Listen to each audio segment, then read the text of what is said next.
Hello, gorgeous recovering perfectionists. I'm Claire Riley, and you are listening to episode number 70 of the Recovering Perfectionist Podcast.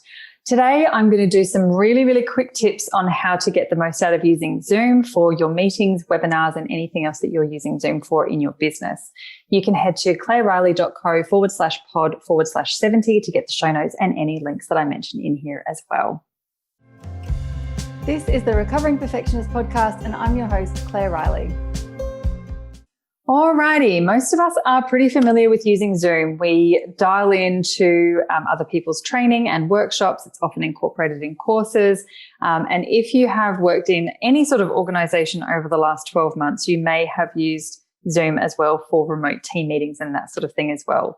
So most of us, most of these tips won't hopefully be super brand new to you, but I just want to cover a few suggestions or not negotiables for using Zoom effectively and efficiently, and with the best possible outcome for you as well as everyone else who's on the call. So number one, I want to talk about backgrounds and virtual backgrounds. Your background is fairly important. So depending on the audience and who else is on the call, it has varying degrees of an impact on your business. It doesn't have to be exactly the same every time. It doesn't have to have all of your branding laid out if that feels like too hard basket and it's going to prevent you from jumping on or from showing your video or your face on Zoom. But it should definitely be something that's neat and tidy. We really don't need to see your dirty laundry all over your bedroom or your dishwasher or anything like that if that is not part of what you would like people to see in your business. So just be really mindful about your background. Most times it's better to have a completely plain background that has nothing on it than something that is a little bit awkward or uncomfortable for your audience. So really pay attention to what is behind you, and just be mindful about how that might work in with your perception of your brand and all of that sort of thing. Under that same one, I really just want to mention about virtual backgrounds on Zoom. Some of them are super cool and it is a really great tool that you can use. However, I would also suggest that you're really structured or a bit strategic about what backgrounds you're using and why. We want it to look nice and clear. The virtual backgrounds these days work on any color background, so you don't necessarily have to have your green screen like you needed to a couple of years ago, or even a plain color. But it is very distracting if there's a lot of movement, if there's not a sort of a consistent color behind you. And also if you're using a background that's a video that's moving a lot, it can, be really quite discombobulating to other people who are watching. So something that's definitely still and on brand if you're going to use a virtual background at all.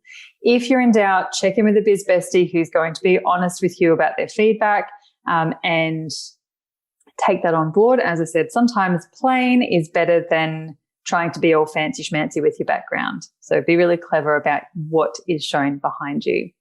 The second thing is to get really familiar with your mute buttons and your video buttons, because there'll be some times where you need to mute yourself or unmute yourself in a very effective manner.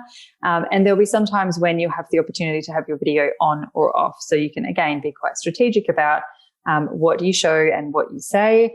If you're moving around or doing anything in the background or typing notes or anything like that, absolutely make sure that you are muted. And as part of Zoom etiquette and online meeting etiquette, you always make sure that you're muted usually anyway. And it's totally okay that if there's someone else on the call who hasn't muted themselves and there's a distracting background noise, to pop it into the chat box or something and politely ask that person to mute themselves. So that's the second one. The third thing is, if you're going into a Zoom webinar or meeting, if something that's likely to be recorded, some people talk about joining a few seconds late, 30 seconds late, so that you're not at the top of the recording. So as a rule, on the recording are the first 5 people or the first sort of 10 or so people who join that meeting. So if you don't want your face to be on the recording, which gets shared with everyone for the rest of eternity, you can absolutely just sign in a few seconds late and you're less likely to be up the top of that list. You'll still be able to have your video on and people will still be able to see you, but it won't be on the recording and saved there for all time. Fourth, something that I love about this, depending on what the structure and the purpose of the certain Zoom meeting is that you're on, is that you don't necessarily have to be sitting at your desk. So if you've got headphones, you can go for a walk. I like to do things around the house sometimes, like hang out the washing or empty the dishwasher, all those sort of things that don't take any brain power that I can kind of do on autopilot while I'm still taking in information. Or I just go for an actual walk and listen, especially if it's a webinar, information taking and that sort of thing. So don't feel like you have to be stuck to your desk. If you don't have to have your video on Zoom, go and do something else as well. You can multitask, multi-purpose, as long as you can still be in the room in terms of taking on the information and content that you intend to. And lastly is to take notes on the actions you need to take only. So usually if it's a webinar or something like that, you'll have access to the recording afterwards. And often we want to go back and just get the little tidbits of information or suggestions or strategy or whatever it is that was in that Zoom call in the meeting. But sometimes we don't. And if you're like me, we record things and we almost never go back and listen to the whole thing again. But what you don't want to lose is the action taking steps that can go straight into your to-do list or straight onto your strategy of whatever it is that you're building. So only take notes of the actions that you need to do in the near future. If it's just information, you can go back and listen to that next time you're going for a walk or you're in the shower or whatever you're doing. But the action things is what's really important to connect. So if you give yourself permission just to write down or type down the action steps that come out of your Zoom meetings, you're more likely to be engaged with the why and the how, and all you need to start notating is the what.